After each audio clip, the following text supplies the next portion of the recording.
Huu ni mkutano wa 3 kama ulivyosikia Mheshimiwa Naibu Waziri Mkuu, kufanyika tangu pale Mheshimiwa Dr. Samia Suluhu Hassan, Rais wa Jamhuri ya Muungano wa Tanzania, alipozindua chama hiki, na kila mwaka tumeendelea kuwa na mikutano ya namna hii chini ya uratibu wa Ofisi ya Mwanasheria Mkuu wa Serikali. Mheshimiwa Naibu Waziri Mkuu, sisi kama wizara, chama hiki tunakichukulia kwa uzito mkubwa sana, na kama anavyosema mwenyewe anataka chama hiki kuwa chama kikubwa. Kwetu hatukioni kama chama tu, bali ni taasisi nyingine iliyopo chini ya wizara yetu. Chama hiki kilipewa jina na Mheshimiwa Dr. Samia Suluhu Hassan, Rais wa Jamhuri ya Muungano wa Tanzania, kuwa ni askari wake wanaotumia kalamu katika kushinda vita ya kiuchumi. Na hata ukiangalia kauli mbiu yetu, utakubaliana nami kuwa Mheshimiwa Rais alikuwa sahihi kuwaita wanataaluma hawa askari wa kutumia kalamu, na hongereni sana kwa askari wao. Mheshimiwa mgeni rasmi, wizara yetu inasimamia na kutekeleza kampeni ya kutoa msaada wa kisheria kwa wananchi ijulikanayo kama Mama Samia Legal Aid Campaign, ambayo hivi ninavyoongea kampeni hiyo ipo katika mkoa wa Kagera. Haya ni maono makubwa kutoka kwa Mheshimiwa Rais wetu kuamua Watanzania wapatiwe huduma ya msaada wa kisheria. Hadi sasa zaidi ya watu milioni 2 wamefikiwa na kampeni hii, na hawa unaoona mbele yako ni vinara katika kundi kubwa linalotoa msaada wa kisheria, na naomba tuwapongeze sana. Nimesikiliza risala yenu na maombi kadhaa niliyoyaona. Kupatiwa viwanja Dodoma na Arusha ili kujenga makao makuu ya chama. Hili si jambo kubwa sana la kufanya mawakili hawa leo kwenye mkutano huu waliseme, mkutano mwingine unaokuja wa mwakani iwe kwenye risala. Sielezwe tu. Kweli Mwanasheria Mkuu wa Serikali, tunakosa ardhi ya kuwapa Dodoma mahali tunapojenga makao makuu ya nchi? Wanataka Arusha. Yaani serikali tunaweza kukosa kiwanja kama tunaweza kuvutia wawekezaji mahali mbalimbali, tukaambia njoni tutawapa na ardhi. Mawakili wetu tunashindwaje kuwapatia ardhi kwa ajili ya kujenga ofisi kwa ajili ya huduma ya serikali?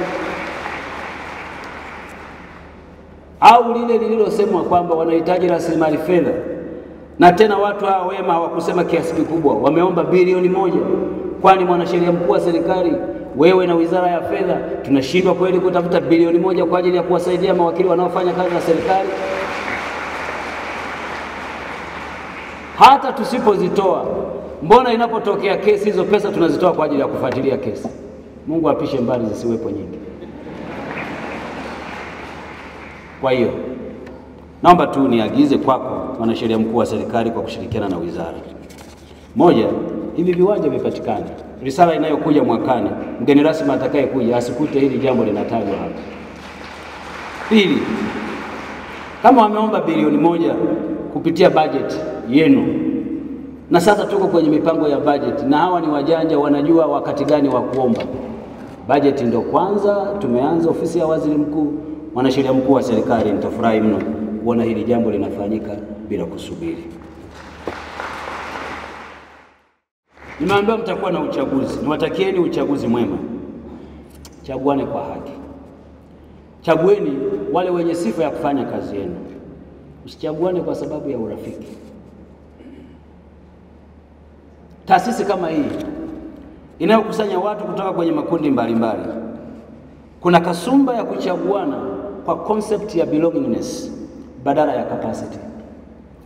Kwamba sisi tulio kwenye wizara tutachagua wa kwetu, ama sisi tulio TAMISEMI, bahati mbaya sisi ni wengi, tutachagua wa kwetu, ama tulio kwenye taasisi za serikali tutachagua wa kwetu. Ikiwa dhambi hii itafanywa na wanasheria, haina tofauti na yule anayempigia kura mtu kwa dini yake, kwa kabila lake, ama kwa chochote. Imani yangu kama wanasheria, mtachagua mtu ambaye mkimwangalia kutoka machoni mtaona ndani yake kuna uongozi wa kuipeleka baa yenu mbele na kuifanya iwe effective. Kwa sababu hamuhitaji rafiki katika uongozi, mnahitaji mtu anayeweza kufanya kazi yenu ili chama chenu kiwe chenye nguvu. Ifike wakati chama chenu kiheshimike na kuaminika, na ifike wakati maamuzi ya serikali yoyote kabla hayajafanyika muwe na influence ya kufanya hayo maamuzi, muwe na input yenu. Mkipata kiongozi wa namna hiyo, mtakijenga chama chenu, kitakuwa imara zaidi. Mkipata kiongozi mliyemchagua kwa sababu ya mahali mlikotokea, moja ya kazi atakayowafanyia ni kuwaletea malalamiko juu ya makundi mengine. Matokeo yake mtagawanyika, na mkigawanyika, polepole ugonjwa huo utaendelea. Mtafika mahali mtasema, sisi bar association tulio TAMISEMI au serikali za mitaa tuwe na subgroup yetu against the rest. Matokeo yake hamtakuwa tena public bar association, mtakuwa public institution bar association, na chama hiki hakitakuwa. Nendeni mkatetee serikali wakati wote, mkatende haki, ionekane haki inatoka mikononi mwenu. Kama alivyosema msemaji mmoja aliyetangulia, ifanyeni haki kuwa rafiki yenu, ni asio rafiki wa mtu, bali rafiki wa haki. Kila anayetoka mbele yenu atoke na tabasamu kuwa haki nimeiona ikitendeka. Yule atakayekosa haki atoke ameridhika kuwa hakustahili, na yule atakayeadhibiwa adhibiwe moyoni mwake akijuta ya kuwa alikosea. Msiwafanye watu wakatakapotoka watoke na manunguniko mbele yenu kwa sababu tu wanaamini katika mazingira ya aina fulani kuna haki imepindishwa.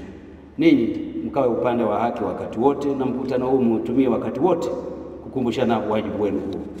Ni ushauri wa mgeni rasmi kwenye tukio la chama kikubwa kwa maaskari wa Karama.